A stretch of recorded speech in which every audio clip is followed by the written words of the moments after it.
Ooh! Disturbing last seen CCTVs. Yeah, y'all can read that. On the evening of December 7th, 2000, Trevor Deely went to his office's 2000! Christmas party at a nightclub down the street from the Bank of Ireland in Dublin, where he had been working in the IT department for about a year. Upon leaving the party at 3:30 a.m., Trevor couldn't get a ride back to his apartment due to a massive taxi driver's strike, and his only option was to walk home through an area notorious for crime and gang violence. Oh, no. It was a 20-minute walk home, and since the bank was pretty much just up the street, Trevor decided to make a quick stop at his office to grab his umbrella before walking home in the rain. Strangely, the bank's CCTV footage shows a man dressed in black standing behind one of the pillars of the bank's gate. The man can be seen standing there for almost half an hour before Trevor arrives. A little after 3:30, the man in black pulls out his cell phone to take a call, and Cell phone? They had cell phones in 2000? a few seconds later, Trevor walks by, also on the phone. Police later determined that at that exact time, Trevor had made a phone call to a coworker who was still at the bank. The CCTV video shows Trevor arriving at the bank's front gate, and a second man dressed in black steps out of the shadows to talk to him. Trevor ends his call as he opens the gate and talks to the man in black. It doesn't look like they know each Officer other, with the but file. Trevor doesn't seem to be scared or concerned. The man simply stands by the gate as Trevor walks in, and a few minutes later, the man in black walks out of the camera's view. Trevor's coworker reported that he and Trevor shared a cup of tea that night and talked about the party for a while, and that Trevor had also logged onto his work computer for a couple of minutes just before he left the bank at about 4 a.m. The CCTV footage shows Trevor stepping out onto the street and opening his umbrella before walking home. He didn't appear to be followed, and a few minutes later at about 4:06 a.m., he made a call to a friend to let him know that everything was alright and that he was on his way home. But since his friend was still asleep, he left a voicemail. That voicemail would be the last time that anyone heard from Trevor Deely. At 4:14 a.m., Trevor was seen walking by an ATM on a street about 15 minutes away from his apartment. Less than 30 seconds later, a man in black appears on screen, apparently following Trevor. That's probably the same dude, bruh. 16 years later in 2016, the CCTV footage was digitally enhanced, and police determined that the man in black from the bank was the same man who later followed him. This was the last footage where Trevor was seen alive. Although he missed work on Friday, his coworkers didn't seem to find it strange, considering that many other employees were still hungover from the party and had also taken the day off. But after his friends and family couldn't get in touch with him over the weekend, and he didn't show up for work on Monday, he was immediately reported missing. Welcome to Take 5 Oil Change. Hey, how long will this take? I'm kind of in a rush. Oh, just 10 minutes. Get out! 10 minutes? Trevor's friends and family led the search 7 minutes. from the beginning, and it was actually his friends and not the police who managed to get the disturbing footage from that evening. Unfortunately, they didn't have access to the footage until 4 days after his disappearance, which meant that the police had lost valuable time in the search for Trevor Deely. There may have been more CCTV footage of Trevor from that night, but at the time, CCTV cameras recorded their footage on VHS tapes, which were often recorded over with new footage, erasing the previous footage in the process. Over the years, several theories about Trevor's disappearance have surfaced, but none of them have been confirmed. Some have speculated that he might have been intoxicated that night, which may have caused him to fall into the water under the bridge and drown. But Irish police searched all nearby bodies of water, and no signs of Trevor were ever found. Most people believe that the mysterious man who was seen following Trevor in the CCTV footage had something to do with his disappearance. This is another example of how crazy disappearances are. This dude went missing in the year 2000 and never seen again. Ever. It's been 25 years, bruh. But to this day, he remains unidentified. Golly. In 2017, police received a tip from an anonymous source who claimed to know what had happened to Trevor. According to this source, the man who followed Trevor that night was a gang member who murdered Trevor after he refused to help him gain access to the Bank of Ireland building. The man supposedly buried him in the woods a few miles away from where Trevor was last seen. For several weeks, 20 police officers and a search dog continued to search the site, but after 2 months of digging, the search was called off. Nah, Chad, this was just some random tip they got. This wasn't guaranteed what happened. Years after the incident, Trevor Deely's chilling disappearance is an open and active case. Still ain't nothing! The events leading up to it, however, are still a mystery. Man, golly, man. On November 28, 2012, Emma Philippoff disappeared under very strange circumstances in Victoria, British Columbia. A year before her mysterious disappearance, Emma had fulfilled her lifelong dream of moving to the Canadian West from Perth, Ontario.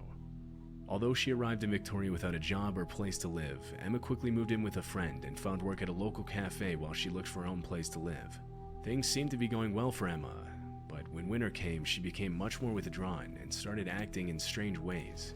According to her roommate, it wasn't uncommon to see Emma engage in obsessive-compulsive rituals and erratic... Yo, 1,000 bits from Pope. In case I'm having issues with my job and I'm wanting to leave, should I leave and pursue being a... Yes. Yes, you should leave and pursue being a teacher. A life too short to be messing around with them jobs. Ritual. But when winter came, she became much more withdrawn and started acting in strange ways. According to her roommate, it wasn't uncommon to see Emma engage in obsessive-compulsive rituals and erratic behaviors, and to fall victim to what seemed to be manic episodes. Some ritual action. Just a few months after her arrival in Victoria, Emma abruptly left her friend's apartment, quit her job at the cafe, and began living pretty much anywhere she could find. She stayed at a hotel, camped in the woods, and even slept on boats in Victoria's harbor for a while. By early 2012, Emma was living in a women's shelter in Victoria. That summer, Emma landed a seasonal job at Redfish Bluefish, a popular seafood restaurant in Victoria's Inner Harbor. Yo, that sounds good. Redfish, Bluefish. Where you work at? Oh, I got a job over there at Redfish, Bluefish. Where she seemed relatively happy for a while. Yo, YS. It was also around that time that Emma bought a red Mazda MPV van in hopes of permanently living on the road and traveling to different cities in the US, Mexico, and Canada. When she left her seasonal job in October, she assured her co-workers that she would be back in the spring. Unfortunately, Emma's mental health struggles kept her from reaching the freedom she longed for, and her behavior grew increasingly erratic and unpredictable. In the months before her disappearance, her friends and some of the staff at the women's shelter mentioned that she had been acting paranoid over an unnamed man she had dated back when she was a culinary school student in Perth. She never mentioned whether they had kept in touch, but this seemed to be one of the causes for her paranoid behavior. A few weeks before her disappearance, Emma had an episode where she dragged the furniture in the women's shelter across the street and later claimed that she heard voices coming from the furniture telling her to do it. Around that time, she also gave away and sold many of her personal belongings. On November 20th, Emma was seen on CCTV at the YMCA in Victoria. In this strange video, she can be seen walking in and out of the building several times in the span of 14 minutes. Some people have speculated that she might have been trying to hide from someone, while others claim she was probably waiting for a ride and didn't want to spend the entire time outside in the freezing cold while her ride arrived. But neither of these theories were ever confirmed. 3 days after this footage was captured, Emma had a series of emotional conversations over the phone with her mother, during which Emma asked her mother to let her move back in with her in Perth. Her mother agreed, but grew concerned after Emma changed her mind several times between moving back to Perth and staying in Victoria during their conversations. For me, I thought he said his mom was gonna say no. W mom though. She said yeah. On November 28th, Emma's mother realized she was living in a women's shelter after she dialed back a number that Emma had called from, and a staff member answered the phone. Concerned about her daughter's well-being, she immediately took a plane to Victoria. She took a plane to go help her too, either. Same day, at around 8:30 a.m., Emma was captured on CCTV walking into a 7-Eleven and buying a prepaid card for $200. Later that afternoon, she went back to the 7-Eleven to buy a prepaid cell phone, which she never activated. The video shows Emma repeatedly looking out the window and hesitating before leaving the store, as if she was trying to avoid someone on the outside. Her paranoid behavior suggests that she might have been followed or threatened, but this was never confirmed. After finally leaving the 7-Eleven, she arrived back at the shelter at about 6 p.m. to find out that her mother was on her way to pick her up and take her home. Upon hearing the news from a staff member, Emma rushed out the front door and took a cab to the airport. A few minutes later, though, Emma cut the ride short by telling the driver she couldn't afford the $60 ride, even though reports mentioned that she had had over $2,000 on her at the time. Huh? With Hotels.com, Man, members save up to 20%. golly. With that kind of discount, you could stay at a place with a... Dennis Quay, an acquaintance of Emma, later ran into her at a crossing outside the Empress Hotel at around 8 p.m. She was barefoot, and according to Dennis, she seemed extremely agitated and refused to cross the street. Emma's paranoid behavior led Dennis to ask her if she was being followed, but she assured him that she wasn't. Not knowing what else to do, Dennis called the police to tell them there was a dazed and distressed woman walking barefoot in front of the Empress Hotel. At least he called the A few minutes police. later, Victoria police arrived and spoke to Emma for 45 minutes. Somehow, the officers decided that she was not a threat to herself or anyone else, and they let her go.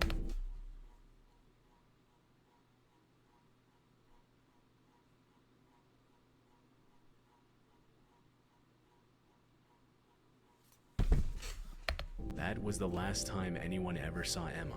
Yup. 3 hours after she was last seen, her mother arrived at the women's shelter to pick her up, but Emma was nowhere to be found.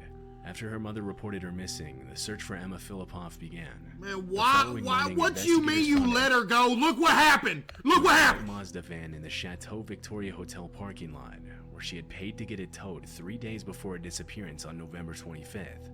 Inside the van were all of Emma's belongings, including her laptop, passports, a pillow, and clothes, indicating that she might have been planning to move back to Perth or run away. Unfortunately, this is where Emma's case went cold, except for a few mysterious... Would you want them to do? Arrest her? Yeah, because that's the only option when they show up. Shut up.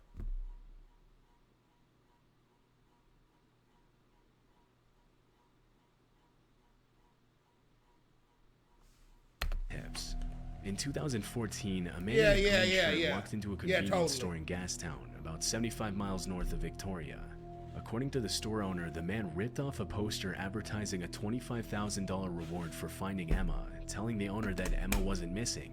He claimed that What? Emma was his girlfriend and that she had been living with him and that she ran away from her family because she hated them. Although the store owner reported this to the police, the man was never identified. 4 years later in 2018, almost 6 years after Emma's disappearance, another man confirmed that he had seen her on the morning after her disappearance, claiming that up until then he hadn't made the connection that the woman he had seen was Emma.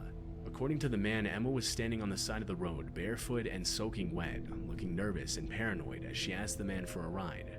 She claimed she was going to visit a friend in Colwood, about 10 miles from Victoria. The man told Emma he couldn't take her that far, but he drove her a few miles and dropped her off at a nearby gas station. After that, nobody ever saw Emma again. Strangely, the identity of this friend that Emma mentioned she was going to visit is still a mystery. Although Emma's mother has searched non-stop for her daughter for several years, the cause for Emma's disappearance is still unknown. Still 2012, gone. See, Chad, that's the crazy part about these, bruh. People just disappear, don't never see nothing of them again. How?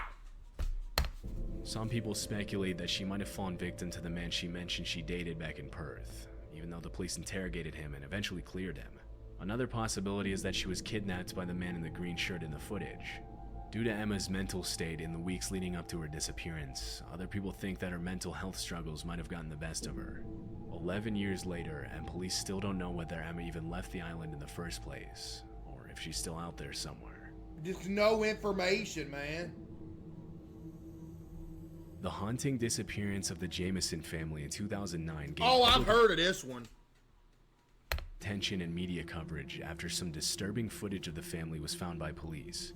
In 2009, Bobby and Sherilyn Jameson lived with their 6-year-old daughter Madison in Eufaula, Oklahoma.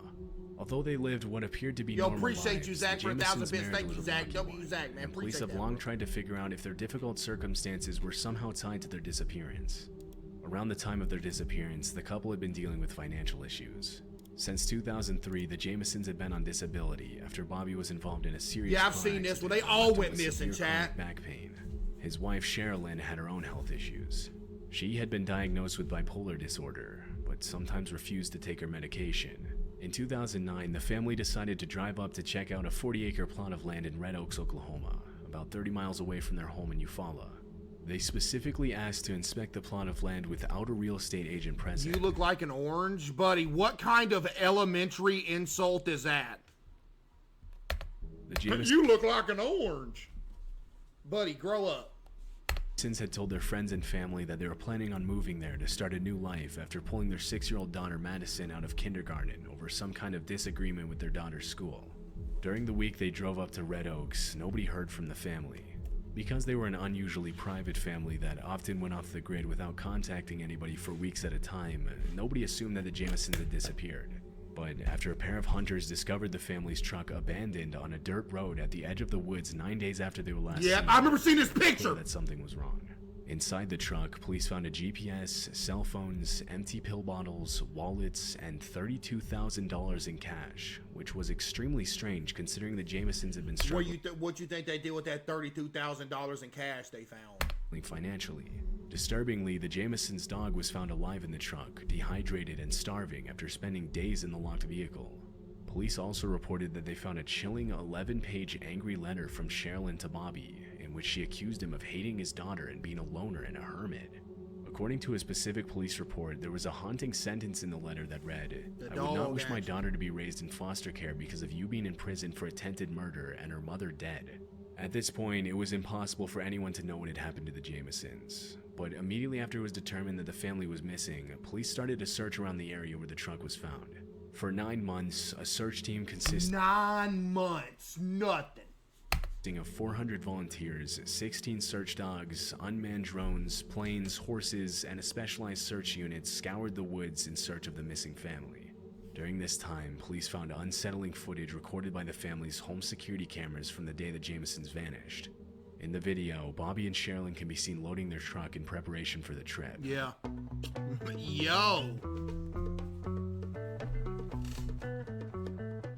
My name is Cecilia. Man, come I'm a mom on. of 2 girls, a psychologist, and I choose to transform my PBC treatment journey with But something immediately seems off about the footage. The couple make over 20 trips to load the truck, sometimes putting things in the truck and then taking those same things back to the house, then back to the truck again. A few times, the husband and wife even walk from the truck to the house and back again without carrying anything in their hands. Strangely, the couple change clothes several times throughout the video, and it's hard to tell exactly with the low frame rate of the footage, but they seem to not interact with each other a single time. Bro, all you simpletons talking about YouTube Premium. I want YouTube Premium. I like getting ads in the middle of a video. It's part of the experience.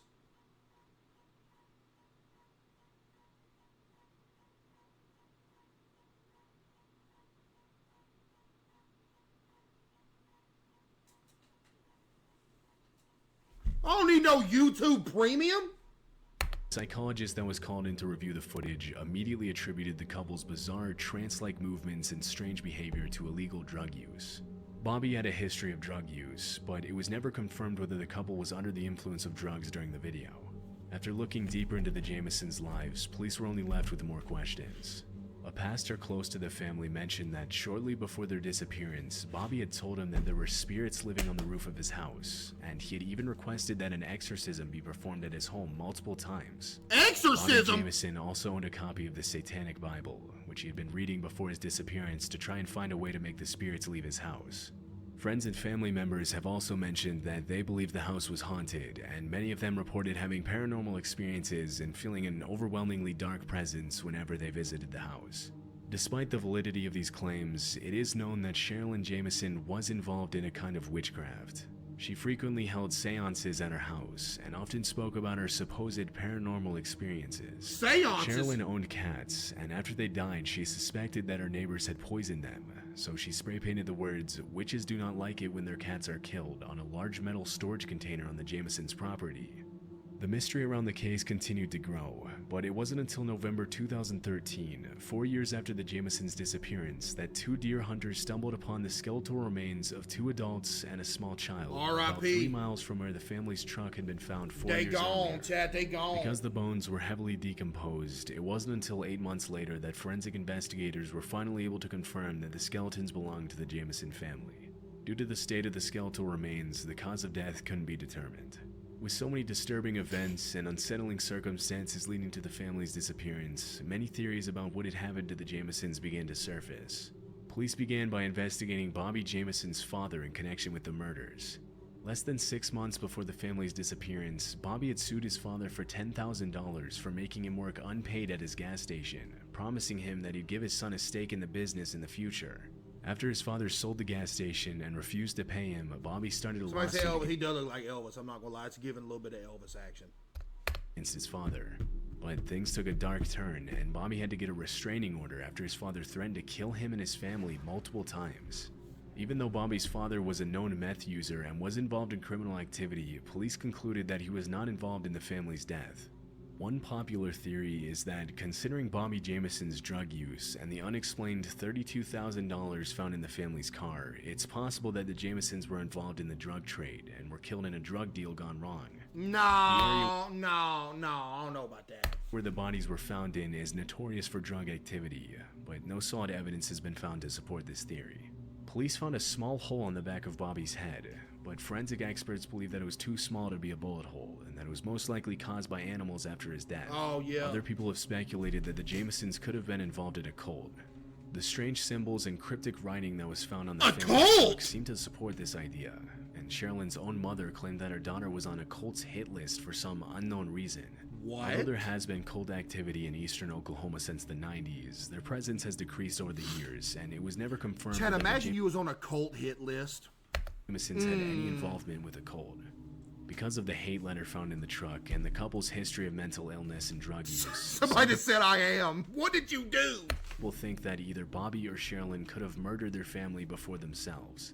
With no evidence at the scene to support any of these theories, the case has remained y'all unsolved could. for 14 years. Police and investigators are still searching for new evidence, but there are currently no suspects for the disappearance and murder of the Jameson family. R.I.P. though. On the evening of Wednesday, July 29, 2015, Stephen Mackerel went out with his brother and some friends to Lucky's Tavern, a popular bar in downtown Fort Lauderdale, Florida. Y'all ever been there, chat? Stephen's brother left the bar at 11 p.m. to go to work the next morning. When he noticed Stephen was intoxicated, he told his brother to go home and drive safely. But the night was still young, and at around 1:30 a.m., Stephen and his friends left the bar and agreed to meet in the parking lot of a nearby Walgreens to plan their next move. Walgreens! Stephen never made it to the Walgreens, and his friends never saw him again. Stephen lived with his parents and worked as a professional poker dealer at a casino in Hollandale Beach near Fort Lauderdale. What? When he didn't come home the next day and didn't show up for work the day after that, his family knew something was wrong.